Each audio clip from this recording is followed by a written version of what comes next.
Is-sena 2017 kienet ikkaratterizzata minn ta' avvenimenti internazzjonali li ttellaw f'pajjiżna. Ewlenin fosthom il-Presidenza tal-Kunsill tal-Unjoni Ewropea li ċ-ċerimonja tal-ftuħ saret fil-11 ta' Jannar f'dar il-Mediterran għall-Konferenzi fl-istess żmien li ltaqa' l-Kulleġġ tal-Kummissarji Ewropej. Il-ħidma ta' mijiet ta' uffiċjali li tqabdu mat-Task Force tal-Presidenza komplit sa' Ġunju bi 15 il-laqgħa informali tal-Ministri fil-Palazz tal-Gran Mastru fil-Belt Valletta u b'mijiet ta' laqgħat oħra madwar Malta u Għawdex u Brussell. It-Task Force tmexxiet minn 3 diretturi eżekuttivi fosthom Charles Mizzi taħt id-direzzjoni tal-eks segretarju parlamentari responsabbli minn din il-Presidenza Ian Borch. Is-sitt xhur kienu ta' suċċess kemm fuq livell politiku fejn għandu xaqsam numru ta' files li ingħalqu kif ukoll fuq lat organizzattiv. Naħseb kulħadd sema li l-klim ta' tifħir li rċevejna minant l-ogħla esponenti ġewwa l-Unjoni Ewropea. Joseph, I truly appreciate your hard work. It's not a typical slogan. I mean, traditionally we should say something like that, but believe me, it was for me one of the best in my professional life, one of the best experiences. You were more than well performing. So thank you, Joseph. It was a great job, a big job, like the other would say.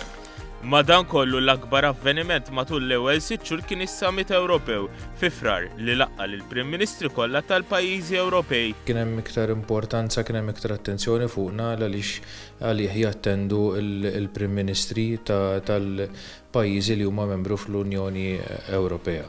Ovvjament miegħu jġib iktar responsabilità mill-livell ta' sigurtà jola. Għalina kienet esperjenza fl-aħħar mill-aħħar kienet sabiħa.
Fattur importanti f'dawn l-avvenimenti hija s-sigurtà.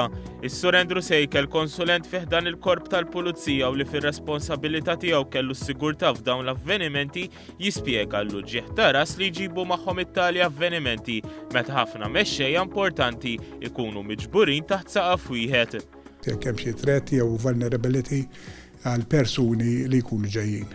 Aħna dik nagħmluha b'diversi mezzi, kemm mezzi lokali kif ukoll anke aħna dejjem ikollna liaison mal-pajjiżi minn fejn ikunu ġejjin dawn in-nies. Ġifieri dak inkunu għamilni dal-ħower ikunu għamilni ħafna qabel, nieħdu prekawzjonijiet kif jidrilna, tifhem, u permezz dak aħna nidbru dik li jkollna ngħidu l-intelligence fejn kulħadd nagħmlu naqra brainstorming u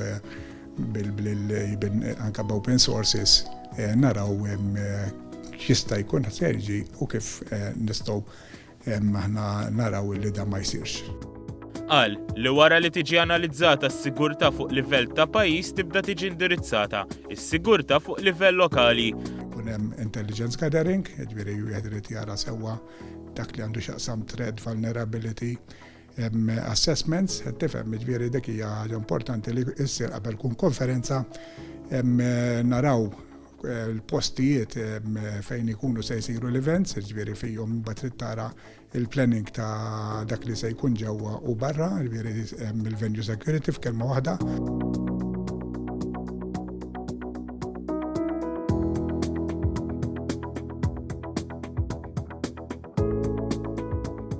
Qal li hawnhekk jidħol l-rwol tal-komunikazzjoni fih dan il-korp tal-pulizija bis-Sur Sejkel jisħaq fuq komunikazzjoni assoluta bejn il-partijiet.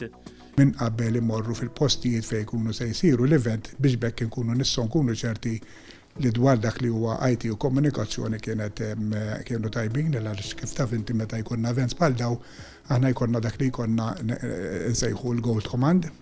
Sewwa fejn tkun control room fil-kwartieri tal-pulizija u li fija jkun hemm rappreżentanzi minn anke mill-aġenziji ta' sigurtà oħra bħalma huma l-Armata, il-Health, kif huwa anke il-servizzi ta' sigurtà. Is-Sur Sejkel qal li s-sigurtà tal-mexxejja fosthom Presidenti u Prim Ministri ġab sfidi kbar għall-Korp tal-Pulizija Malti li r-riżorsi tiegħu mhumiex kbar daqs ta' pajjiżi ferm akbar minnu. Fl-istess waqt innota li fl-ewwel 6 xhur pajjiżna għadda minn kampanja elettorali u elezzjoni ġenerali. IP protection, fi IT protection qed ngħidu fejn jidħlu l-personal security, fejn jidħlu l-motorcades, fejn jidħlu l-eskorti, l-outriders, dak ukoll trid tara kif inti jitqasmu minħabba li event ikun differenti minn ieħor. Qal li pajjiżna ħareġ bl-unuri kollha anke bis-saħħa tal-pulizija mit-taqsima tat-traffiku flimkien mal-ASES. Traffic management huwa importanti wkoll, kif taf inti aħna provajna kemm jista' jkun innaqsu il-burdens fuq il-pubbliku biex ma jkunniex tgergir ma jkunniex congestion u naħseb irnexxielna. Kellhom sem importanti wkoll is-sezzjoni tal-klib fih dan il-korp flimkien mal-Explosive Ordnance Disposal Unit tal-Forzi Armati li flimkien daru wassu l-postijiet li fihom ittellgħu il-konferenzi. Iżda mhux biss, diversi dipartimenti oħra fih dan il-korp tal-pulizija fosthom l-uffiċċju tal-kondotti li jarblu il-fuq minn 30,000 persuna involuti f'dawn l-avvenimenti. U waqt li ninsabu jinbiss il-bot minn tmiem is-sena jinsabu wara l-bib l-attivitajiet marbuta mal-Valletta 2018. Hawn ukoll ix-xogħol marbut ma' dawn l-avvenimenti ma qata' xejn dan sabiex fl-20 ta' Jannar il-Belt Valletta tieħu t-titlu tal-Belt Kapitali Ewropea tal-Kultura.